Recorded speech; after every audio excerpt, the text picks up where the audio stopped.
I don't know if you've seen the price of organic fertilizers these days, but it's off the hook.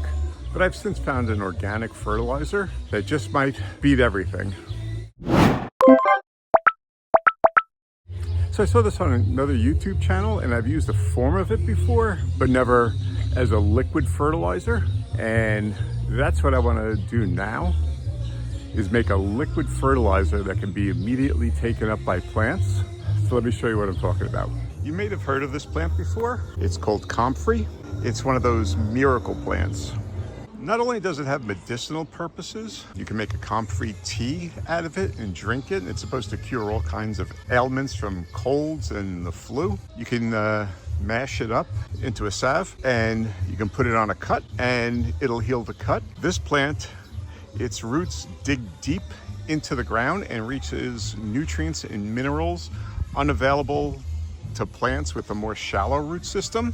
The leaves and the stems and the flowers, every part of this plant is rich in nutrients. So I've done a chop and drop with this, because as you can see, it grows really big. It's a couple of feet tall, and you can see the base of it down there. And it gets big and gangly and ugly and unsightly. So what I would do is I would cut it back, take the cuttings and place it around plants and trees. And as it decays, it returns the nutrients back to the soil and feeds the trees. But that's a slow process, the breaking down of it. So I'm going to show you right now how we go about doing that. So I have a 5-gallon bucket and a set of head shears. And the first time I did this, I was using a scissor to cut it up, and that takes forever. The hedge trimmers, much better idea because it goes so much faster. I got this idea from Food Prep Guide. So I'm going to be careful because I'm right next to my pumpkin plant here. So I don't want to cut the pumpkin. I just want to cut the comfrey. So we're going to start small, not hit the stake. And you just take these cuttings and you throw them into your bucket.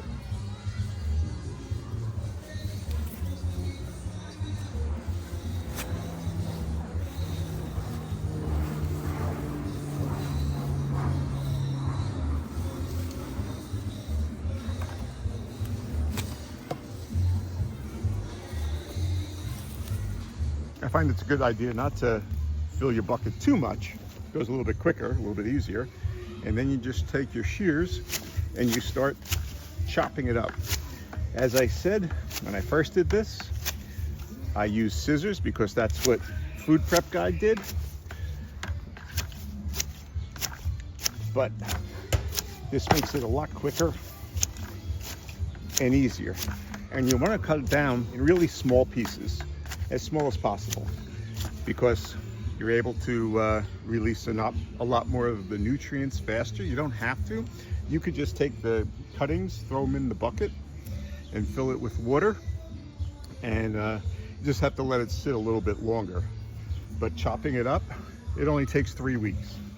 Because this is actually chopped up really small, I'm just going to go with half the bucket.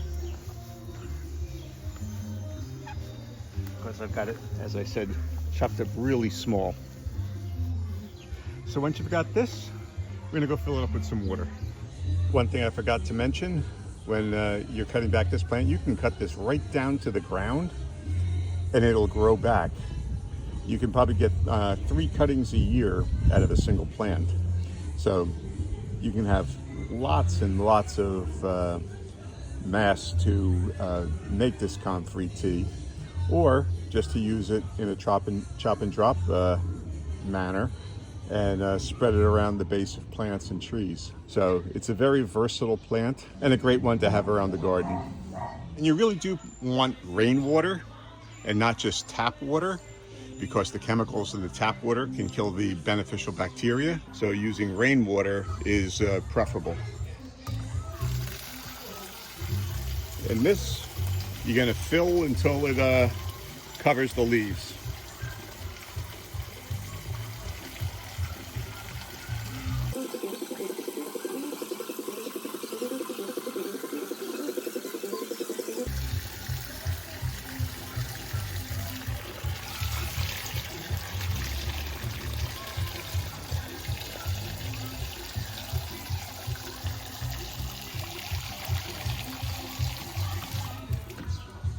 You want to try and keep it submerged in the water as much as possible. Now we're going to put a lid on it, and then we're going to let it sit for 3 weeks. And that's all it takes to make this. Once the 3 weeks passes, drain off all the chopped up comfrey, and you're left with a concentrated fertilizer. So what you'll want to do is dilute it 10 to 1. 10 parts water to 1 part comfrey concentrate. Like I said, you want to put a lid on this. I'm going to try and fit something on top of this so that it holds it under the water. So I found the plastic lid, just putting a broken paver on top of it. It's basically holding everything under the water. Not necessary, because in the first batch I made, I didn't do anything like this. So some of the comfrey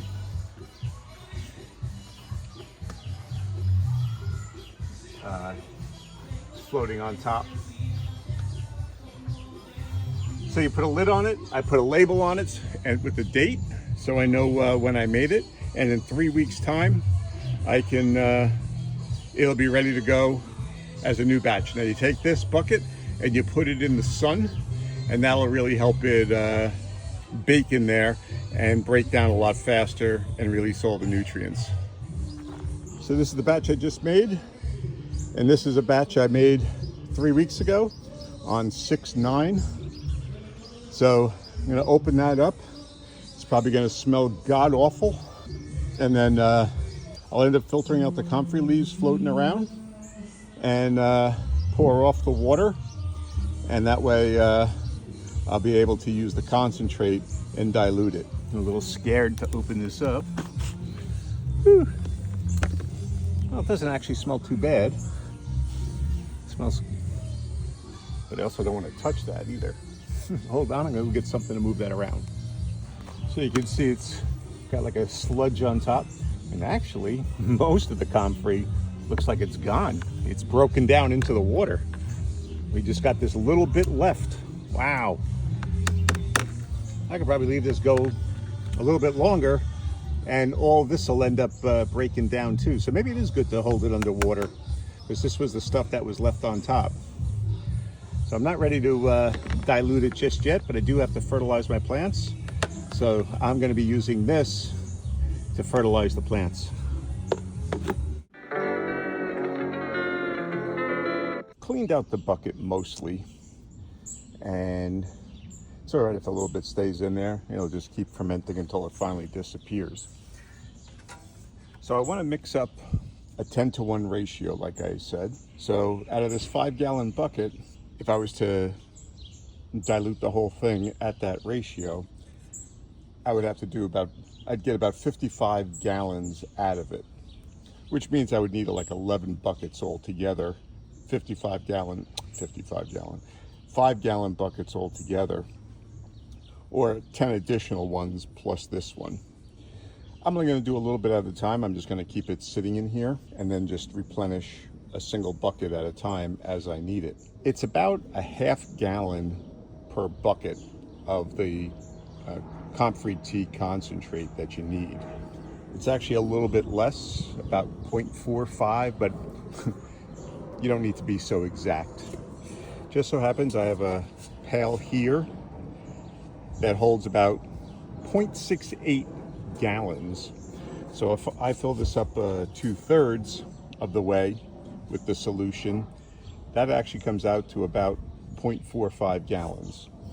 So I'm going to take that to be this mark right here on the side as about 2/3 of the way, somewhere in here. I'm going to fill it up, and that should be just about what I need to dilute it at the 10 to 1 ratio. But again, not necessary to be so exact, just so happened to work out like that. I tried to find a ½ gallon bucket, but I couldn't find one. So I'm just going to take this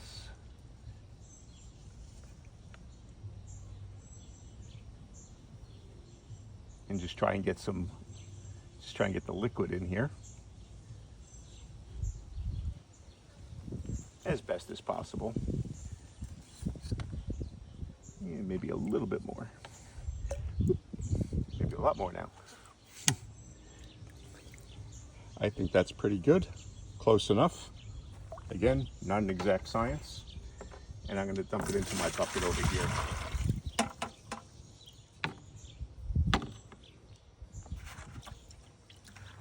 As you can see, it doesn't fill up very much, but now we're going to fill up this bucket. This is a 5-gallon bucket from Walmart, and we're going to fill it up with rainwater, and that should give us our 10-to-1 solution.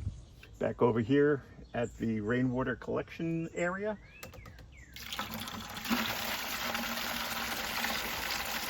We'll fill it up.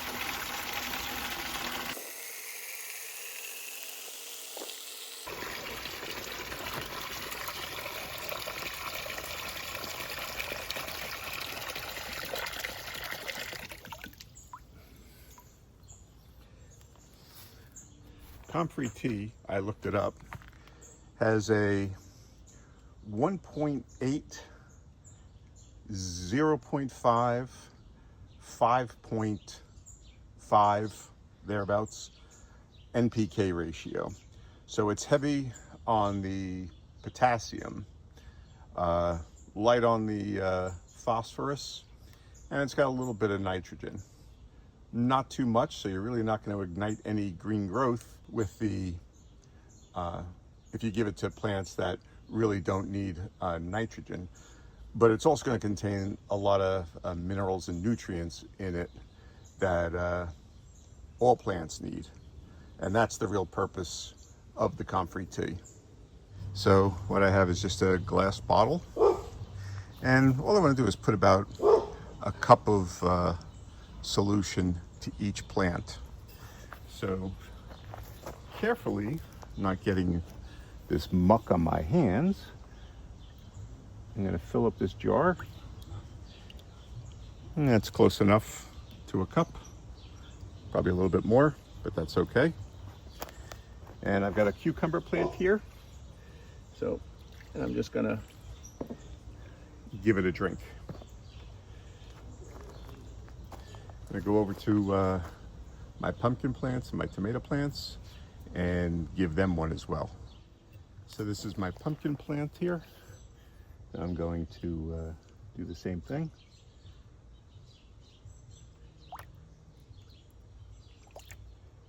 Maybe about half a jar.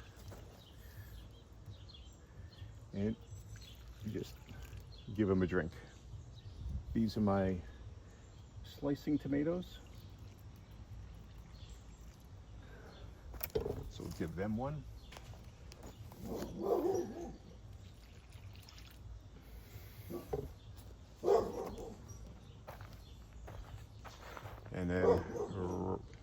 And then right over here are my honey nut squash.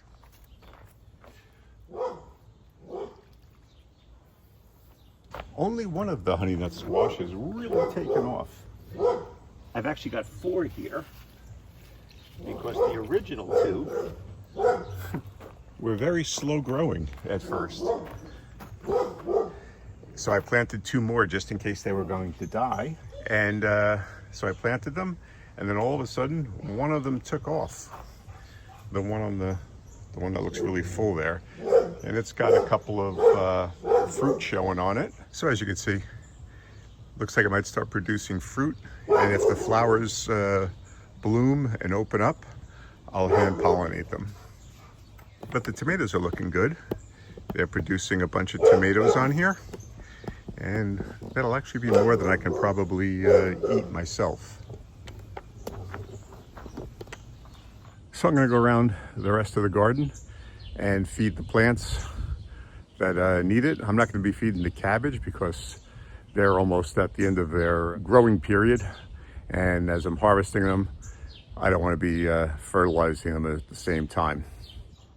Having covered the beans with the insect netting, you can see the beans are starting to make a comeback from the ravages of the groundhogs. What I'm going to do is I put the solution into this watering can, and I'm going to water the peas.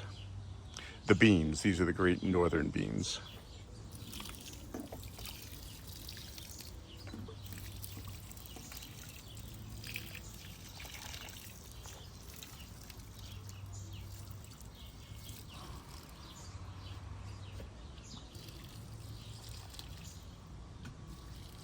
So I ended up using about 1¼ gallons of the concentrate, and that was to do all the vegetables. But as I said, it's a great free resource that you can make over and over and over again forever, because you can't get rid of comfrey. As I also mentioned, you don't just have to use it on the roots. You can use it as a foliar feed, which might be good to alternate back and forth. One time, put it at the roots of the plant.